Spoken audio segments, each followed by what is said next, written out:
So the wait for Hollow Knight Silksong has been so long that some of you probably started other games, finished them, maybe even touched grass and came back only to realize, yep, still no release.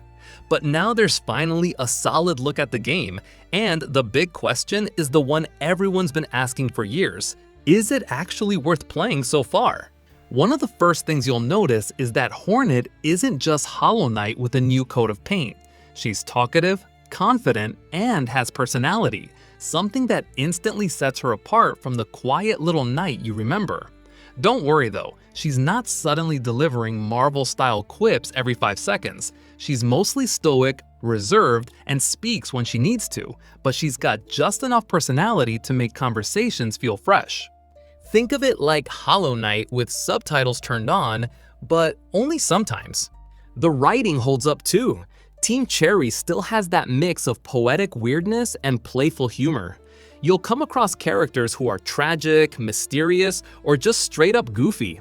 One early example is a pilgrim singing to a door, convinced that his song is the key, only for you to open it with a lever. He still takes the credit, of course. Classic NPC behavior. It's moments like these that remind you this isn't just another bug-filled platformer. Now, let's talk about gameplay.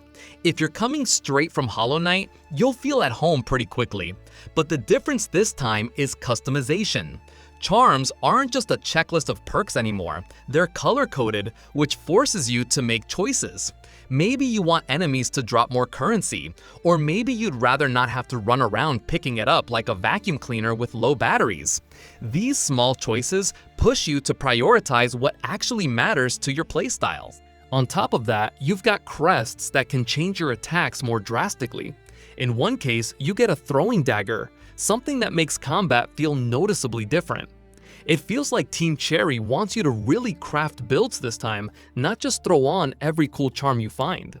Sure, there's always the risk that some builds will just be better than others, but if the balance holds, it could be the kind of system that keeps you experimenting for hours. And honestly, you'll need those builds because Silksong is no joke. It's tough, but in a fair way. Just like in Hollow Knight, you drop your currency, called rosaries, when you die, and you have to make the corpse run to get them back. Souls-like players will feel right at home here, though some will roll their eyes at yet another game using this mechanic. The good news is, Silksong softens the blow. You can stash rosaries with consumables, there are upgrades to lose less on death, and not every upgrade depends on currency. So yeah, you'll still panic when you drop a fat stack, but at least it won't feel like your entire playthrough got nuked because of one dumb mistake. Another big improvement? The map. One of the biggest complaints about Hollow Knight was wandering in circles, not even sure where you were because the map was locked behind a specific vendor who might as well have been on vacation. In Silksong, maps and upgrades are easier to access early on, so you won't spend the first 5 hours of the game screaming at your screen like you're lost in IKEA. Don't worry though, it's still dangerous exploring uncharted areas. That thrill of pushing just a little farther to find a resting spot is still here. It's just less punishing this time. Visually, the game is stunning. Farloom, the new kingdom, feels alive and lived in. You'll explore forests, ruins, fiery caverns, and each biome feels unique but connected, with remnants of old machinery and structures giving you hints of its history. It's all wrapped in that same melancholy beauty Hollow Knight nailed. And then there's the music. Christopher Larkin is back at it again with another soundtrack that's both haunting and uplifting. 1 minute it's slow and mysterious, the next it swells into a dramatic battle theme, and honestly, you'll probably end up listening to it outside the game too. Combat starts off simple. Hornet's needle sword lets you slash, and you get the occasional throwing weapon. But as soon as you unlock movement upgrades like the dash, things start to speed up. Hornet feels more agile than the knight ever did, almost like you're playing a faster, more acrobatic character. It makes exploration and fights more fluid, even if it means you'll have to be sharper with dodges and timing. Boss fights in the early game aren't as brutal as some of the early ones in Hollow Knight, which might actually be a relief for newcomers. You'll still die plenty, but the curve feels a bit smoother.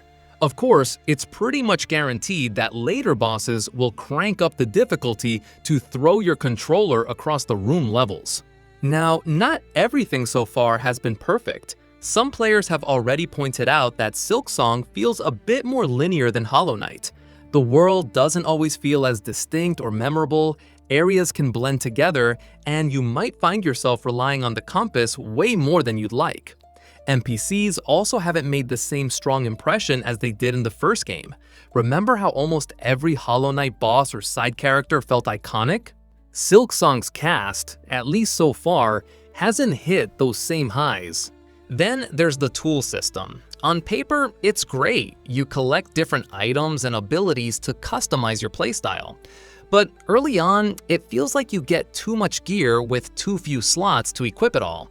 It's like going to a buffet and being told you can only use one plate. Sure, it'll probably balance out as you progress, but it's a little frustrating when something basic like the compass hogs a slot that could be used for more exciting tools. And here's the elephant in the room. Does it have the same soul as Hollow Knight? Some people feel like it doesn't. Hollow Knight was a game that grabbed you and pulled you into its world. Every boss fight memorable, every area distinct. Silksong, by comparison, feels more like a really polished sequel than a spiritual experience. It's fun, it's gorgeous, it's deep, but it hasn't yet delivered that same gut punch of atmosphere and identity. Still, even with those criticisms, Silksong is shaping up to be one of the strongest sequels in the indie scene. It doesn't reinvent the wheel, but it smooths out rough edges, adds flexibility in builds, and keeps that signature difficulty. It's not going to change the way you see games forever, but if you loved Hollow Knight or just want a beautifully made Metroidvania, it's looking like a safe bet. So, is Hollow Knight Silksong worth playing so far? Yes. Think of it as more Hollow Knight, refined, with a faster and more talkative protagonist. If that sounds good to you, then Silksong is shaping up to be absolutely worth your time. Just don't expect it to cure your gaming burnout or reinvent the genre. It's more about perfecting the formula than rewriting it. And hey, if nothing else, at least you won't have to spend 3 hours trying to find the map guy this time.